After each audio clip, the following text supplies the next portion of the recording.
Ishana is the daughter of director M. Night Shyamalan, longtime director M. Night Shyamalan. This is her directorial debut, but she has worked as a second unit director on a number of his more recent films like Old and Knock at the Cabin. She's also directed a number of music videos for her older sister, and so she certainly has experience, but she is now stepping up to the plate to direct a full-length feature film, sort of following in the footsteps of her father and really leaning into thriller and horror as her preferred genre. This movie, The Watchers, is also completely self-financed by M. Night Shyamalan. He put up the $30 million to make this movie, and he's been doing that a lot recently over the past few years with his more recent productions. He's been taking personal loans out and using some of the earnings from some movies that have done well and self-financing his own movies, but now also paying that forward and self-financing his daughter's movie. And so we also got a chance to go check out this new horror film this past weekend. So with that out of the way, man, I will pass it to you. What did you think about this new film, The Watchers?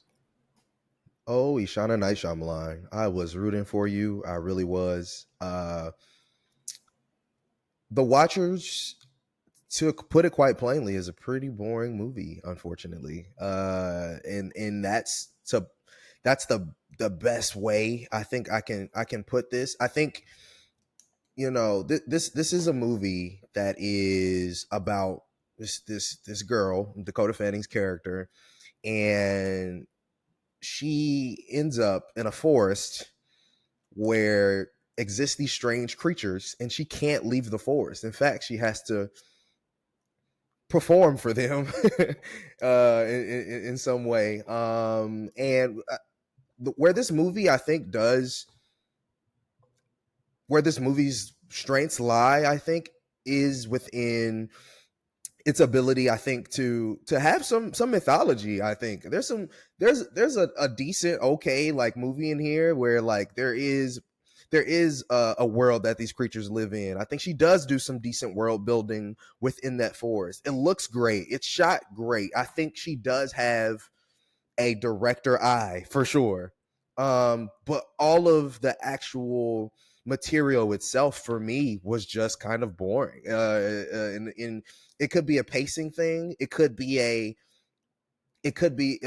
think, as a director, one of the things that you want to do is pull out some of the best performances that you can get out of your actors, and I didn't necessarily feel that here either. Dakota Fanning is fine, Georgina Campbell is fine, the cast is fine, but none of them do anything that make me say, I'm going to remember this movie, or, oh, I'm going to remember that performance. And I think that definitely also takes away from it, and what makes it kind of boring at the end of the day. And so, yeah, by the end of it all, it's sad to see, but it's just not a very good movie. And so I think, it's hard to have a directorial debut. Your first movie is hard. And I think she will look back on this movie and be like, dang, I could have done this better, and I could have done that better. Because, I think it's not the worst world ever. Like, there are things in here I think that could have been cool had she done, some things different. But overall, The Watchers just ends up kind of being a lot of noise and and not enough substance, and that's too bad, man. I was really rooting for her. Truthfully, I don't have a ton to add here, so I'll keep it very brief. I did not enjoy this movie. It's not really all that good,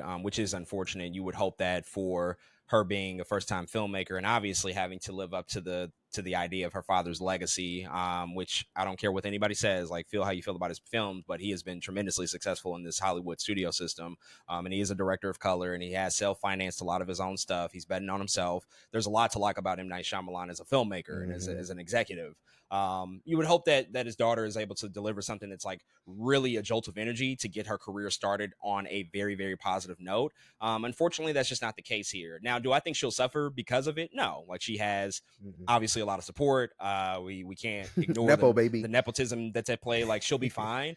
But at the end of the day, this is just like a really, really unsavory movie. It's just like, it's not filled with anything. It's not filled with any real emotion, real connections to the characters, not even any real suspense. Mm-hmm. And I think in true Shyamalan fashion, she does introduce a twist in the third act, which, your mileage is always going to vary on those things when everything that you thought you knew about the story, all of a sudden, now you have to recontextualize it and it was okay. It was fine. It gave it a little bit of energy at the end of the movie, but it was kind of too little too late at that point to save Mm-hmm. the experience overall, just because it just was not really all that enjoyable to watch. Not that much happens. I guess the only thing that I really like is just kind of, sort of, once again, her following in her father's footsteps, and doing sort of an implied threat, the implied sort of looming threat that's out there. You don't really ever see what's happening, or like what's behind the trees in the darkness of the woods. Eventually you do, but they kind of hold that back for a long time. It's the Mm-hmm. Steven Spielberg Jaws technique.